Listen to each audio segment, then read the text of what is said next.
Ինչքան ասում եմ չխոսեմ, բայց միևնույնն է, չի ստացվում։ Չգիտեմ դուք ոնց, ամենայն դեպս ես չեմ պատրաստվում հանդուրժել բոլոր այն մարդկանց, ովքեր փորձում են մեզ հիմարի տեղ դնել, ովքեր որ փորձում են մեզ շփոթեցնել։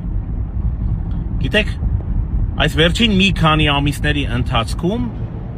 ես խոսել եմ մի քանի տասնյակ հոգևորականների հետ, ներառյալ բարձրաստիճան հոգևորականների հետ։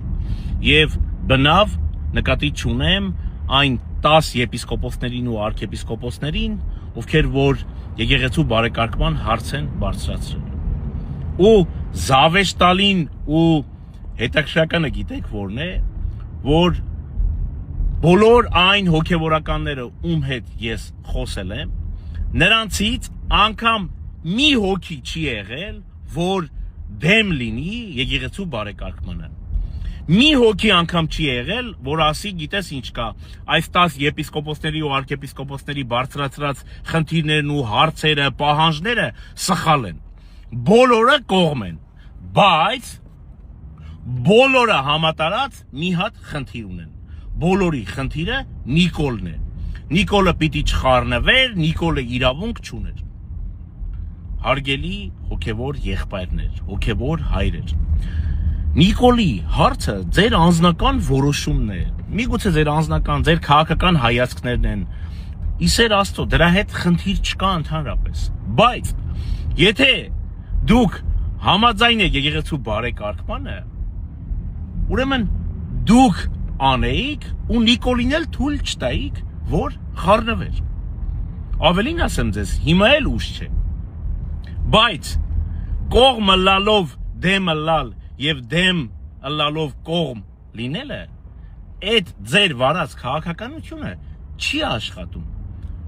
Մարդիկ ձեզ այսպես թափանցիկ տեսնում են։ Մի էլ փորձեք։ Մի բան էլ, ժամանակը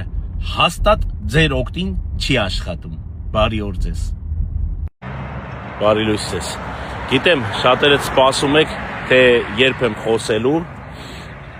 Շատերիդ համար իմ կարծիքը շատ կարևոր է,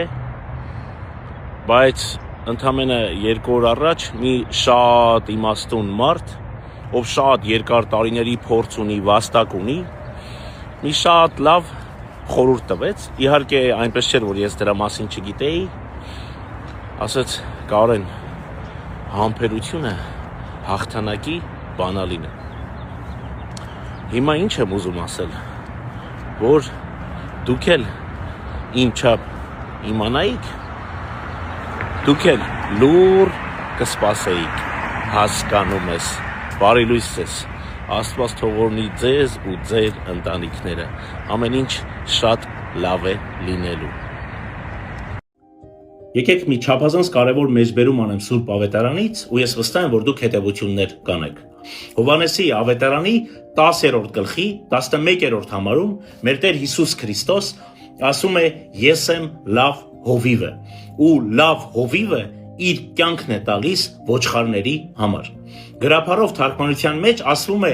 ես եմ հովիվն քաջ։ Կան թարգմանություններ էլ, որտեղ որ ասվում է ես եմ բարի հովիվը։ Հաջորդ 12-րդ համարում ասվում է իսկ վարձկանը, որ հովիվ չէ, նաև Տերը չէ ոչխարների։ Երբ որ մենք Ավետարանի այս տողերը կարդում ենք, այնտեղ հստակ ասվում է հովիվ քաջ, հովիվ բարի, հովիվ լավ, այնտեղ չի ասվում մի քիչ քաջ հովիվ, մի քիչ լավ հովիվ, մի քիչ բարի հովիվ։ Եթե հովիվ, ապա միայն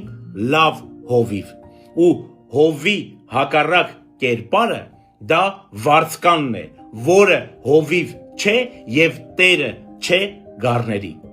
Վստահ եմ, որ դուք հետևություններ կանեք։ Բարի օր ձեզ։